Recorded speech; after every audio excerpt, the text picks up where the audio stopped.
السلام عليكم، ازي حضراتكم؟ يا رب تكونوا بخير. أعرفكم بنفسي، أنا أحمد الخميسي، Chief of Operations at Docsport.com. حابب أرحب بيكم في ويبينار النهاردة برعاية Docsport.com، وهقول لحضراتكم تعريف سريع بدوكسبورت.com والكلينيكال كوميونتي.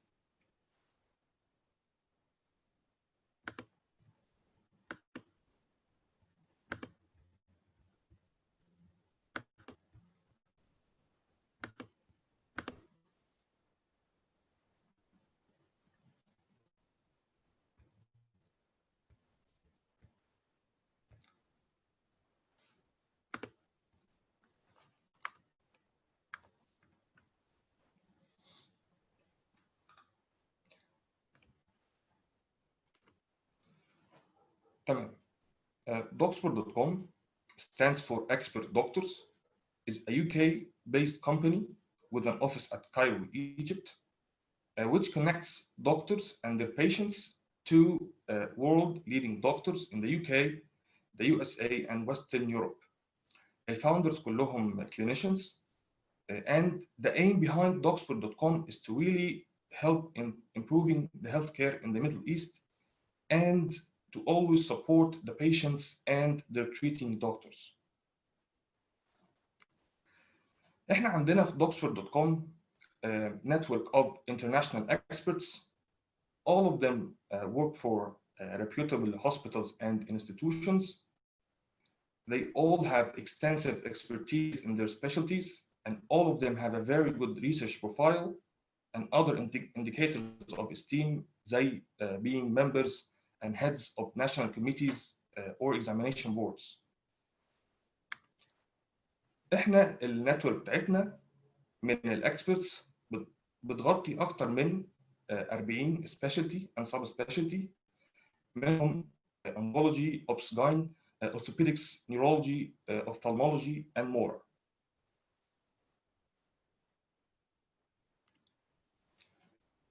في Docsport.com احنا بنقدم خدمة الميديكال كونسلتيشن بثلاث طرق. الطريقة الأولى هي فيديو كونسلتيشن مع الاكسبرت ابرود، والثانية هي getting a detailed medical report including the diagnosis, recommended treatment plan, and answering all the questions. الثالثة هي عرض الحالة على multi disciplinary team، وهي لجنة طبية متعددة التخصصات، زي إننا ممكن نبعت استشارة أونكولوجي لخبير أونكولوجي وخبير أونكوسيرجري وخبير بين مانجمنت. كمان بنقدم خدمة تسهيل السفر بكل إجراءاته للعلاج إذا البيشنت محتاج ده. كمان إحنا في Docsport.com عندنا ميزة كبيرة، وهي إننا عندنا a very innovative communication and case presentation system. عندنا سيستم داخلي بيسهل التواصل وعرض الكيسز بشكل comprehensive. الاكسبرت دكتور ابرود يقدر يشوف عليه كل الميديكال انفورميشن والانفستيجيشنز، منها الام ار ايز والسي سكانز، كله على السيستم بسهوله. وطبعا ده بيخليه يقول الميديكال اوبينيون بتاعه بشكل ادق، وبالتالي نوصل لنتائج احسن. اقدر اقول ان كل الدكاتره باختلاف درجات علميه وخبرات بيحتاجوا في اوقات انهم ياخدوا راي حد متخصص اكتر في جزء معين، خصوصا في الكومبلكس كيسز. عشان كده احنا عملنا Docsport.com كلينيكال كوميونتي علشان نسهل على الدكاتره في مصر ان هم يتعاونوا مع اكسبرتس ابرود في تخصصاتهم لتقديم افضل خدمه صحيه للبيشنتس بتوعهم. وطبعا اشتغلنا على اننا نقدم فوائد ومميزات كويسه جدا للدوكسبورت.com كلينيكال كوميونتي ممبرز. خليني سريعا اقول لحضراتكم البروسيس بتاعت اني كدكتور عندي كيس محتاجه سكند اوبينيون من اكسبرت، اقدر اعملها ازاي بسهوله عن طريق Docsport.com. احنا عندنا سبيشال ميديكال فورم عباره عن ريفيرال فورم. حضرتك كدكتور تقدر انك تستخدمها في عيادتك، بتملى فيها simple information about your patient، وبعد كده بتقدر ان انت just to photograph it with your mobile phone and send it over the email or WhatsApp, whatever is convenient for you. Our in-house medical team، عندنا فريق من الدكاترة بياخد ريفيرال فورم من حضرتك، بيكمل الكيس فايل، وبيستعين بترشيح حضرتك للسبيشالتي اوف ذا اكسبرت اللي المفروض الكيس تتبعت لها، وبيطلب من البيشنت انه يدفع مقابل السيرفيس. ولما الميديكال ريبورت من الاكسبرت بيوصل، بنبعته لحضرتك على طول علشان حضرتك اللي تناقشوا مع البيشنت بتاعك. يعني ببساطه we take all the hassle from you and you have total control of the process. في benefits and perks تشجعني اني اكون دكتور في docsper.com clinical community. زي اول حاجه networking with world's leading international doctors and increasing your international connections and reputation. كمان ده بيزود التراست بتاع your patient في حضرتك، انك دايما بتسعى انك تقدم له افضل خدمه يستحقها. وطبعا نقطه مهمه is to retain the patient with you، بدل من ان البيشنت to have second, third and fourth opinions من دكاتره تانيين. كمان دي بتبقى امكانيه كويسه for income increase عن طريق فيز الاشراف على الحاله اللي حضرتك بتحصل عليها من docsper.com. ايضا بيكون في بشكل دوري ومستمر webinars and case discussions بتغطي جزئيات مهمه ميديكال، وبتكون حاجات مفيده وعلى مستوى عالي. وبالاضافه لامكانيه السفر و having an observership with the experts, and this is sponsored by docsper.com for the benefit of our clinical community. So how to get started? It is a simple process. Just visit community.docsper.com, fill in the application, and we will get in touch with you and let you know more details and send you all the needed documents as a starter pack. أتمنى ما أكونش طولت على حضراتكم. دلوقتي I would like to introduce Professor Hisham Mehanna, a world-renowned head and neck cancer surgeon working in Birmingham, UK. He is the Deputy Pro-Vice Chancellor of the university, and he leads a large research institute. He also has first author of papers in the New England Journal, The Lancet, and Lancet Oncology, and he is also the medical director of docsper.com. And this is to talk about how to protect yourself as a doctor from COVID-19.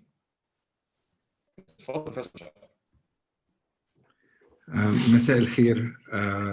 أحب أرحب بكم وأشكركم على مجيئكم. قبل ما أبدأ بس حابب أقول إنه if you have any questions, please write it on the live stream as we're going along, and we'll answer it at the end of the session, inshallah. So what I'd like to do is get started, and as Ahmed said, I work in Birmingham at the University of Birmingham. There's the university up at the top there, and this is the University Hospital. And actually they're right next to each other. So we have a very interesting juxtaposition of the new and the old sitting together. Birmingham is in the heart of England. The area is actually called the heart of England because it's right in the middle of England in the UK. Related to our topic, actually the first doctor to pass away from coronavirus was an ENT surgeon. I'm an ENT head and neck cancer surgeon. And Amjad Al-Hourani works not far from Birmingham here in Derby. And he's originally from Sudan, and he contracted coronavirus early on in the pandemic, and unfortunately passed away, Allah yarhamu, 3 weeks later. And indeed, there have been over 100 healthcare workers in the NHS who have died from coronavirus over these last 2 months.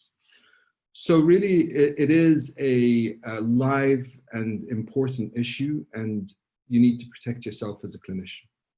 But there is a huge amount of misinformation, secondhand facts informing decision-making. And, as healthcare professionals, we need to base decisions on essentially facts.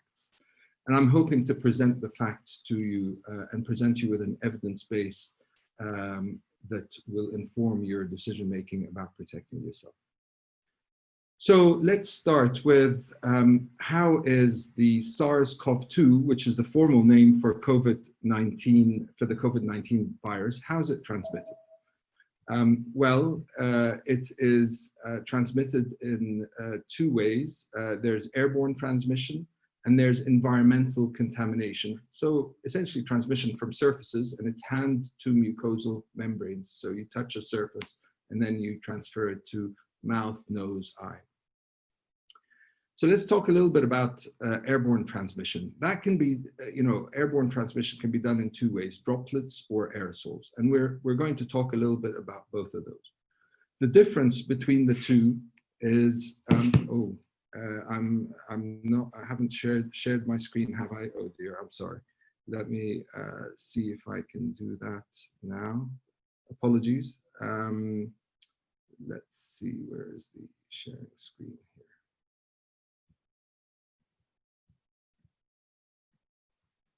Here we go. Apologies for that. Let's see. Okay, so there's the share screen. Okay, so I think we might be sharing the screen now, so that's good. So just to go back and say, we talked about the difference between a droplet and an aerosol. So we said airborne transmission is through either droplets or aerosols. And essentially the distinction is based on size. So if you have an aerosol, it's smaller than 5 microns, droplets are bigger. So why is that important? Well, the droplets, the big ones, they, due to their size, carry a high number of viral particles. So they are the main source of transmission of the virus. They travel in the air, but because of their weight, they fall to the ground. So if you're breathing or talking, it might be within 2 meters. If you're coughing, sneezing, it could extend to over 6 meters, as you can see in somebody here sneezing, and it's extending between 7.8 meters. They then land on the surfaces, and that's what then does the transmission by the surfaces. So, the droplets fall on the surface, somebody touches the surface and then transmits them to their mucous membrane. Aerosols are different. They're generated by rapid air moving across a film of liquid. So, for example, rapid air from a cough moving over a mucosal surface. It results in generating very small particles. And the faster the air, the more the aerosols generated. So coughing or sneezing generates more than if you're just breathing. We're not really sure whether aerosols actually transmit COVID-19 or any other type of virus, partly because they're very tiny and they have very small amounts of virus in them. But on the other hand, they can travel long distances. They can easily fill a room.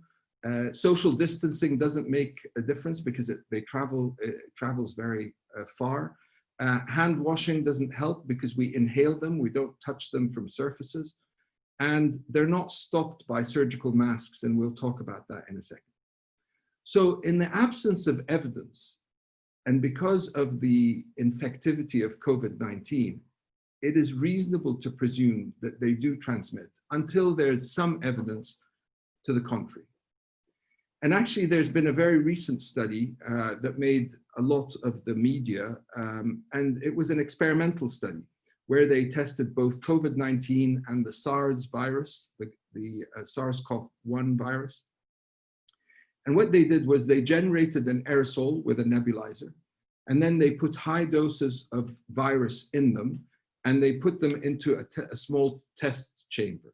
And then they took some air and some of the surfaces and tested them for virus. And they found that within the air, there was still aerosol up to 3 hours. And on the surfaces, there were aerosols up to 72 hours later.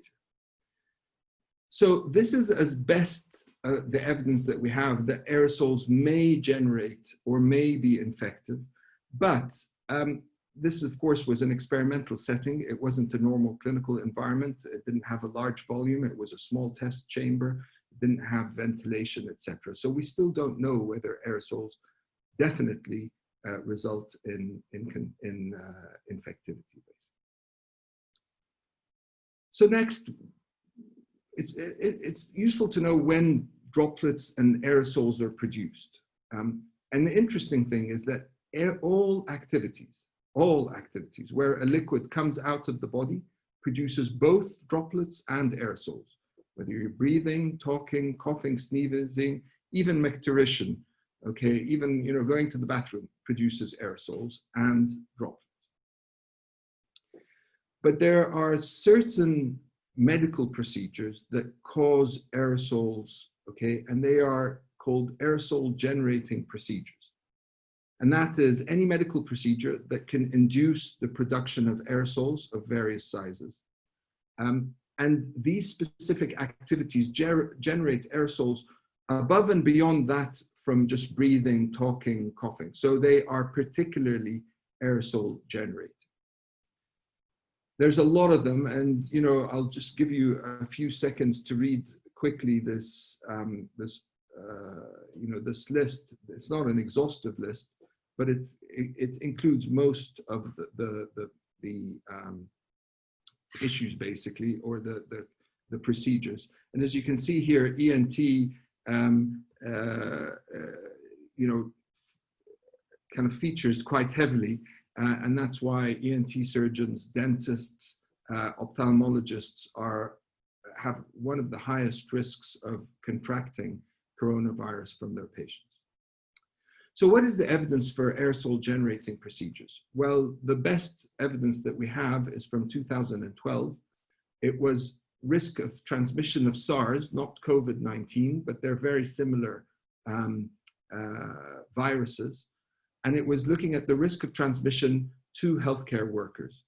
And it looked at all the studies that were published. And what they found was that tracheal intubation had a 6.6 times increased risk of transmission of SARS virus to healthcare workers, tracheostomy at 4.2, non-invasive ventilation 3.1, and manual ventilation before intubation 2.8. The rest of these AGPs did not seem to increase the risk of SARS, but the ones I showed you were the ones that were the most risky out of all those procedures. We've talked a lot about airborne transmission, but just a little bit about environmental contamination. These are the surfaces, and as I said, it's hand to mucosal membrane, to the mouth, to the nose, to the eye. And it's important not to forget that, okay, because a lot of transmission can happen that way. And there's been a recent study from Singapore where they sampled the air and the surfaces in the rooms of 3 patients who had COVID-19.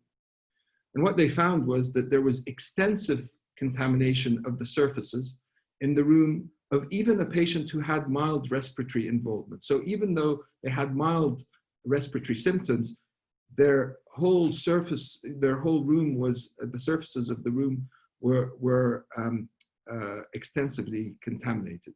There was even virus on the toilet sink and the door handles, and there was virus in their stool. Interestingly though, the air samples that they took from the room were all negative. Also, when they swabbed the surfaces after twice daily cleaning with chlorine, the swabs were negative. So it's essentially the cleaning improves that, reduces the risk, but in a normal infected person, there's likely to be contamination of those surfaces. So we come to the really, important question. How do you protect yourself as a clinician? Well, the first thing to say is that you have to consider that all patients, and in fact, all your colleagues are infected, even if they have no symptoms. And you have to behave as if they are all infected. So And you may have seen in the news that the WHO said, oh, asymptomatic patients do have very low risk of infecting people, and they have now reversed that. What they meant is that patients who don't have symptoms and will never have symptoms may have a reduced risk of passing on or transmitting the disease. But actually, the more important person is the person who is infected, who doesn't have symptoms now, but is transmitting, but will have symptoms in a couple of days' time. And you won't know who they are because they're not showing symptoms at this point in time. There's been a very recent study which showed that 2.5% of staff working in the hospital were infected without showing symptoms and were actually secreting virus. Okay, so let's go into, now I'm just hearing that there isn't any, that you're not seeing the Facebook page, is that right? I hope that the transmission is happening on our Facebook webinars Facebook group. If not, I'm sure the team will let me know, but it seems like it's all going fine. Okay, great. So we come back to the question, how do you protect yourself as a clinician? Well, the first thing is that, like I said, you protect yourself because you consider that all your patients are infected, even if they have no symptoms. The droplets are the main cause of transmission, but as I said, they land on surfaces and enable it transfer to other people. So you need to consider both airborne transmission and the surface transmission. Now, how do you protect yourself as a clinician? Well, social distancing, hand washing, regular cleaning of the environment, and masks. These are the four tenets of protecting yourself as a clinician. We're going to go into each one of these in a little bit more detail. Firstly, social distancing. 2 meters if you can. Have good room ventilation. That will reduce the risk of a patient transmitting to you by droplet secretion. Okay. Now, the next is hand washing. It needs to be regular before and after each patient. Gloves alone are not enough because you may, when taking off your gloves, you may contaminate yourself. And so it's best to put on gloves if you want to, but actually just regular hand washing. And actually there has been a recent study by the WHO which said that hand washing 6 times or more a day significantly reduced the risk of transmission of viruses, respiratory viruses. And here is a good hand washing technique. It takes a little bit of time, but it's well worth it. And I think this video will really demonstrate the importance of doing it in a systematic manner. So take a look at how they do it. It's a very good technique. You can see now they're doing the fingers, between the fingers. And then they do the back of each hand.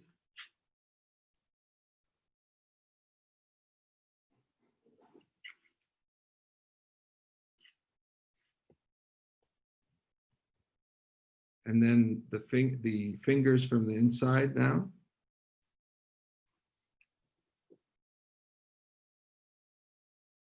And then the thumbs.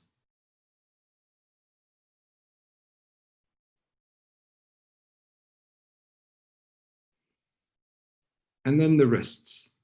After, of course, the nails, then the wrists.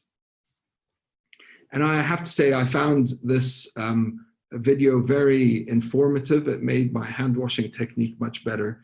once you see the effect of proper hand washing and what just a simple hand wash misses. Importantly, after that, regular cleaning of the environment, especially the high touch surfaces, using detergent and chlorine-based solutions is also very important. I've talked to you about the surfaces and how important it is in transmission. We're going to talk we're going to talk a little bit about masks and face coverings. How do they work and how do they help stop transmission? Well, masks catch large droplets. They prevent the droplets from the infected person getting into the environment. That is called source protection, okay? So it's not that it's going to prevent the droplets from coming into your airways. It just prevents it from leaving an infected person's airway, reduces the risk of it transmitting to other people. It also prevents the wearer from touching their mouth and nose. And if you're wearing eye covering, it prevents the wearer from touching their eye. And if it's really interesting, if you sit and just watch people, you'll see that they touch their face a lot when they're talking and doing things. And that's how they then transmit the virus. So they take it from the surface into the nose or the mouth, and then that's transmitted. So on the one hand, it reduces the risk of transmission from an infected person into the environment. And on the other hand, it also prevents the wearer from taking that virus and inadvertently moving it into their mouth or nose through touch. It doesn't have to be a sophisticated mask. Any covering will do, any fabric will do. Some people are making them out of t-shirts. Some people are making them out of lots of other things, I have to say. I've seen lots of interesting videos. And they do not need to be a surgical mask, okay? Surgical masks are good for clinical areas. Why? Because they are made to reduce exposure to body fluids. So they protect the wearer from actual fluids getting into the mouth, but they don't have any benefit in terms of, or they don't have any additional benefit in terms of preventing transmission of the virus. So is there, is there any evidence for the effectiveness of masks? Well, there's some good anecdotal evidence of success in limiting spread. So one man flew from China to Toronto, that's quite a long distance, wearing a mask the whole flight. Next day he tested positive, but no one on the flight became infected. So he did not transmit because he was wearing a mask. On the other hand, the choir, singing choir in Seattle, they kept social distancing, but they didn't wear masks during rehearsal. And 45 out of the 60 became infected, and unfortunately 2 have died so far. If you look at it from a more national perspective, the Czech Republic and Austria both started social distancing on the same day. But the Czech Republic also said that if you go out, you have to wear a face covering. And it's really interesting how infections fell much more closely in the Czech Republic, and they only started declining in Austria once face masks were mandated 2 weeks later. So it would seem that masks have a role in reducing transmission. There is also a systematic review that's been just recently published. It's a rapid review that looked at all the randomized controlled trials about the effectiveness of masks in a primary care setting, not in a hospital setting, but in a primary care setting, like with GPs, etc.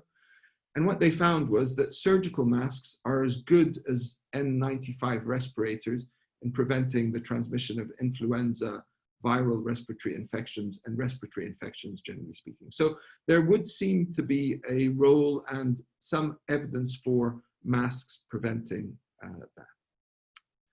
Now,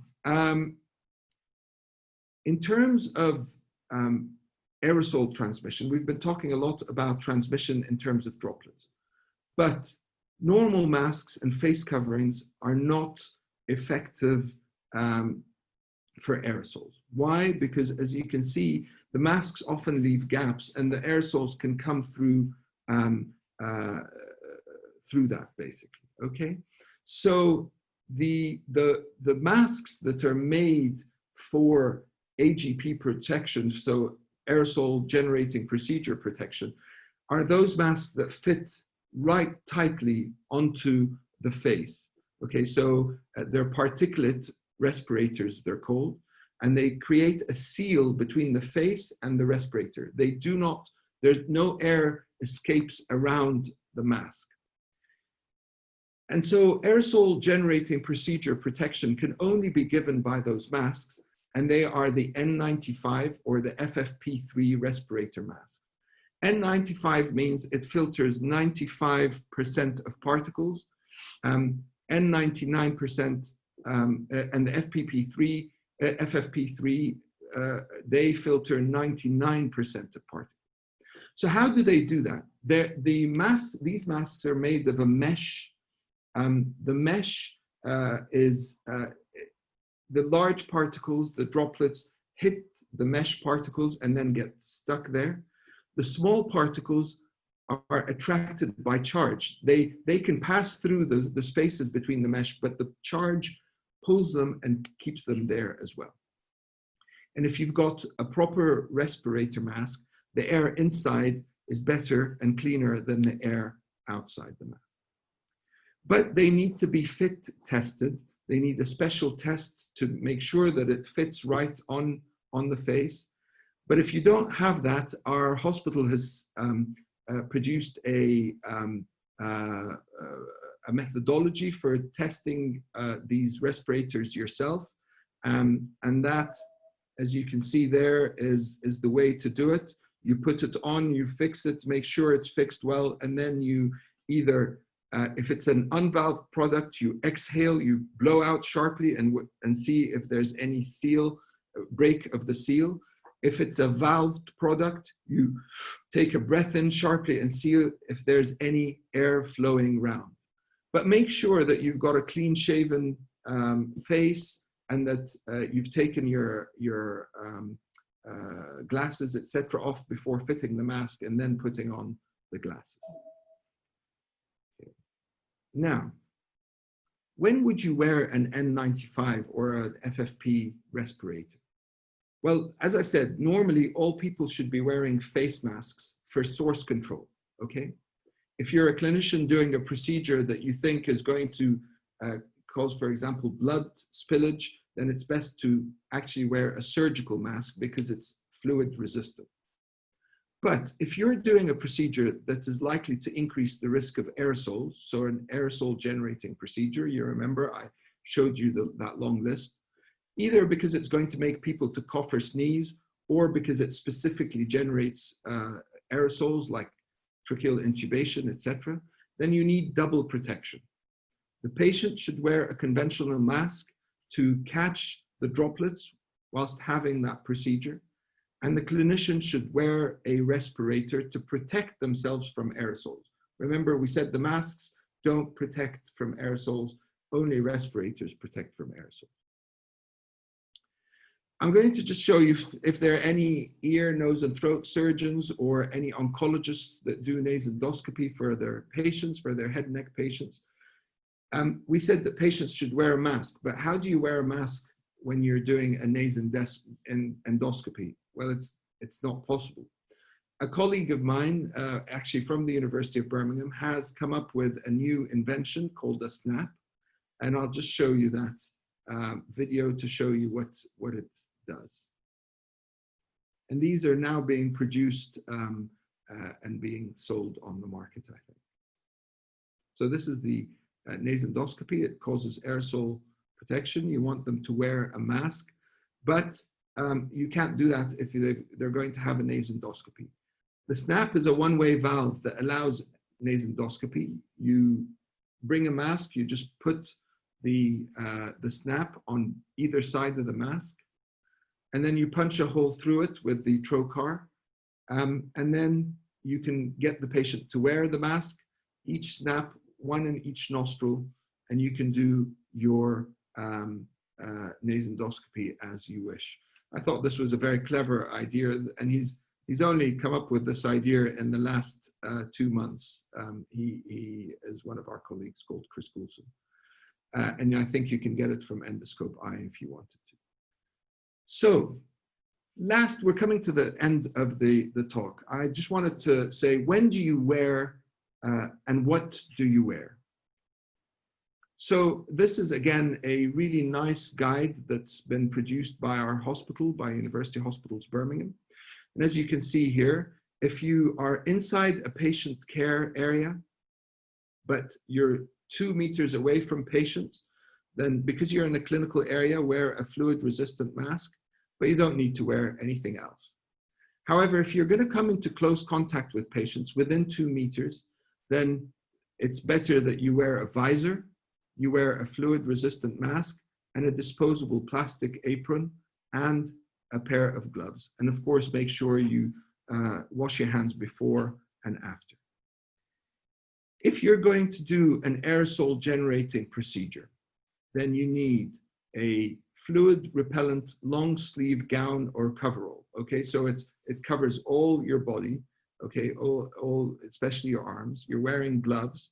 You're wearing a respirator, so the N95 or the FFP3 respirator, and the visor. Okay, so you need full protection if you're going to do that. If you're in a high-risk patient care area, so you're in a ward that has COVID-19 patients, you're not doing an aerosol generating procedure, but you're still in a ward full of those patients, then I think then you should be also wearing the same as if you're doing an aerosol generating procedure, but you don't need to have gloves until you're going to come within 2 meters of the patient. Then you should be also wearing gloves. Now, just to say, we've put a link on the website.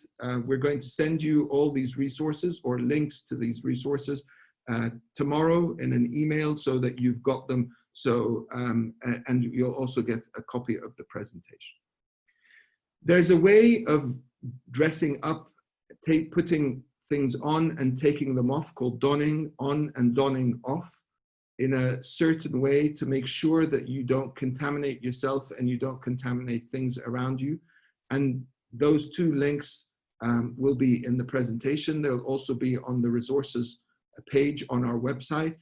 And we'll send that to you so you can watch them. They're 5 minutes and 7 minutes each, those videos, and you can watch them at your own leisure. So we're going to conclude now. How do you protect yourself as a clinician? Well, firstly, consider that all patients and your colleagues are infected, even if they have no symptoms. So you behave as if they're infected. You want to make sure you're social distancing, 2 meters if you can, hand washing regularly, regular cleaning of your environment, and using masks and eye covers. And if you're going to do an aerosol generating procedure, then full PPE with respirators, gloves, and gowns is important. As I said, we've got a page on our website, on the clinical community website, that's got all these resources. We'll send you a link tomorrow so that you can see them and use them. And please feel free to pass them on to colleagues and friends so that they can benefit too. And I've also put on the resources, we have a treatment guide, a rapid guide for treatment of COVID-19 patients according to the latest evidence. Again, our hospital has been very good at producing these guides, and so you can benefit from that as well. Finally, I'd just like to say again, reiterate what Ahmed said. We set Docspert.com up for the benefit of our patients and for the benefit of our clinical community clinicians. We want to support you and support the patients in in getting the best outcomes for them. And as Ahmed said, we all have needed to ask colleagues for advice on a difficult case or a complex case. You know, I would say I would do it maybe once every 2 weeks. I'll talk to a colleague and ask them about their advice on one of our patients, and we're providing that ability to you to do it easily and at high quality, basically. But we also want to make sure that we, you know, as a community, provide continuing professional development, and this is something that we are doing through the Doxpert clinical community and will be doing. And we're actually interested in your thoughts about things that you would like to hear about and cover. And as Ahmed said, we're also, for some of our users, developing closer relationships between them and our experts, our international experts, with visits and observerships. And look, you know, so please do join the Doxpert.com clinical community. We would very much like to welcome you. Now I'm going to take questions, and there's been questions coming through as I'm speaking. So I'll start taking them from, you know, and answering some of your questions here. So let me just stop the presentation, the share screen here. That's good. And we've got the speaker's view now, so good. So one question, what about laryngoscopes? How to do safely? Okay, so obviously I'm taking this to mean a laryngoscope as a direct laryngoscope under general anesthetic.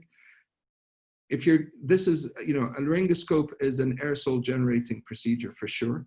So you need to essentially do it as an aerosol generating procedure. You wear full equipment and you do it as you would normally.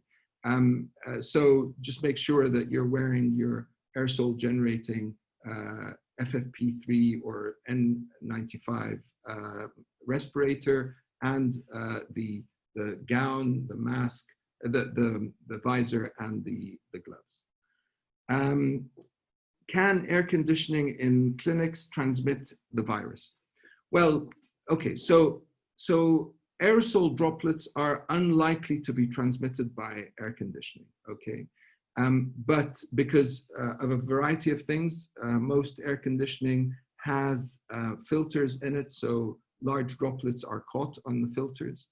But what we don't know is whether aerosols are transmitted. They can be transmitted in what's it called, by air conditions, because they're very small particles.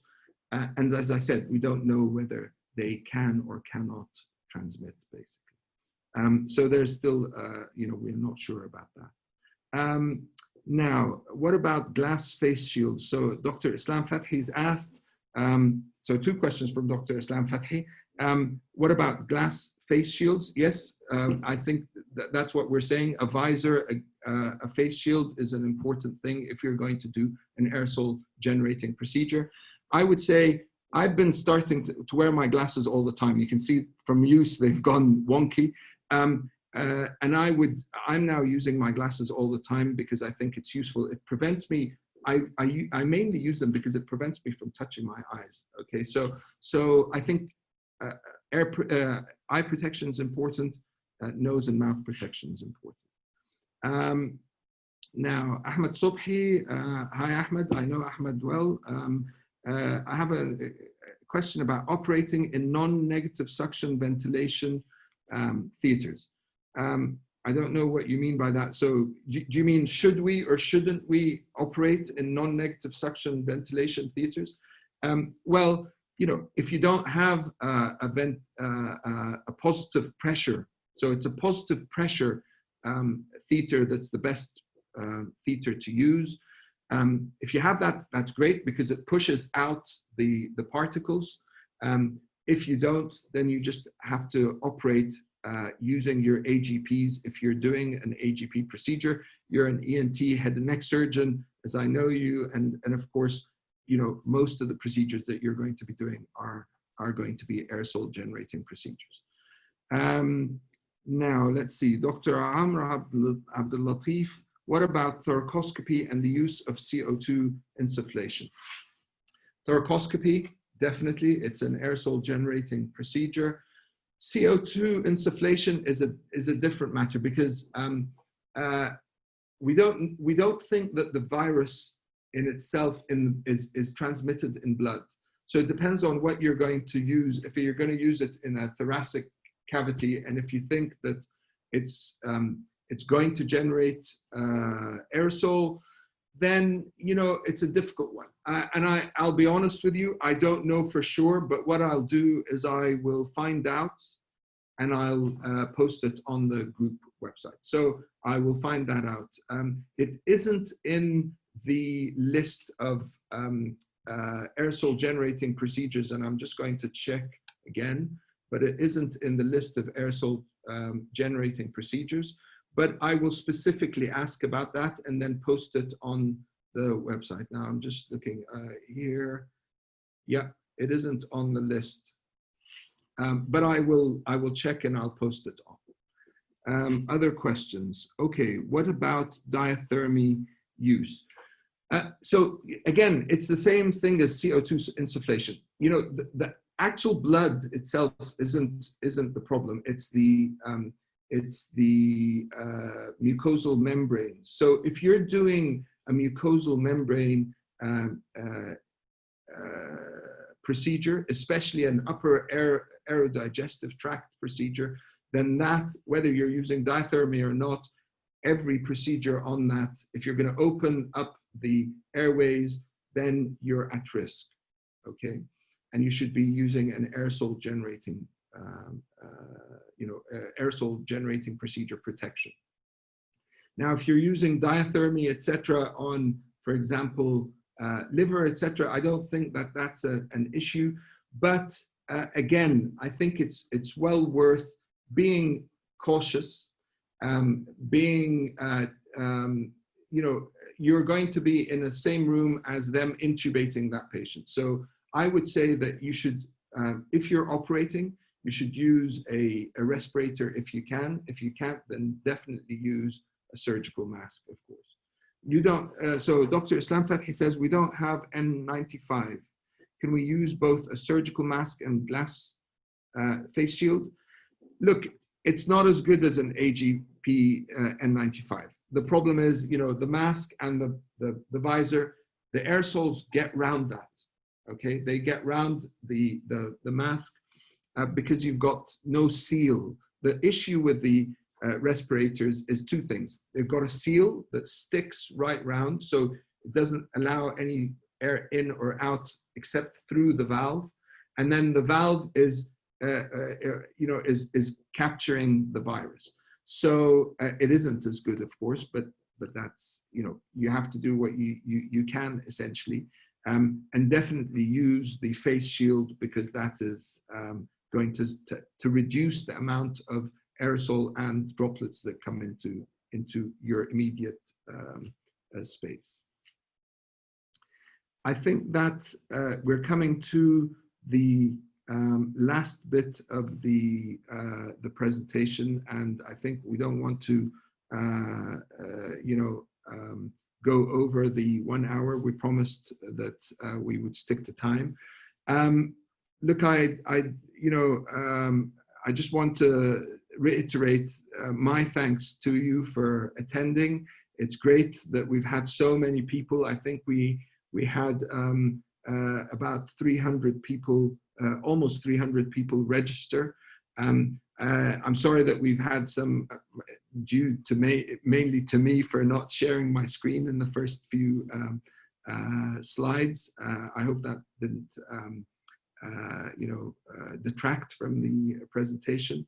We're very keen that you join the DocSpert clinical community. We want it to be a mutually supportive community, and we're looking forward to working with you. Just to say that for anybody who wasn't able to get into the group, it will be on our resources page. So we will have the presentation on the resources page. We will also have a recording of the presentation on our group, on our Facebook group page that you've just joined.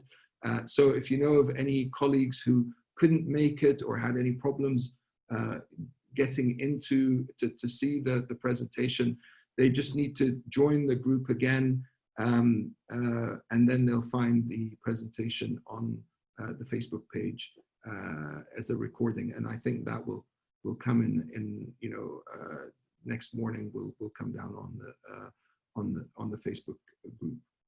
And with that, I'm going to hand over to Ahmed. Ahmed, I'll hand over to you. Thank you very much.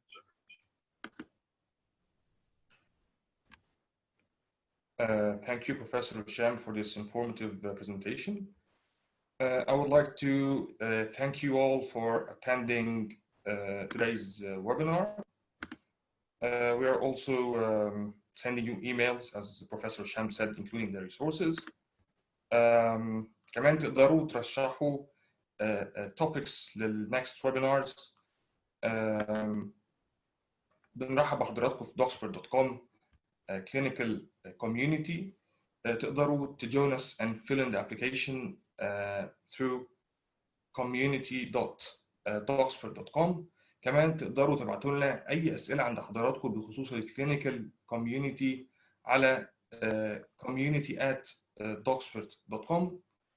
See you very soon إن شاء الله. Please stay safe. السلام عليكم.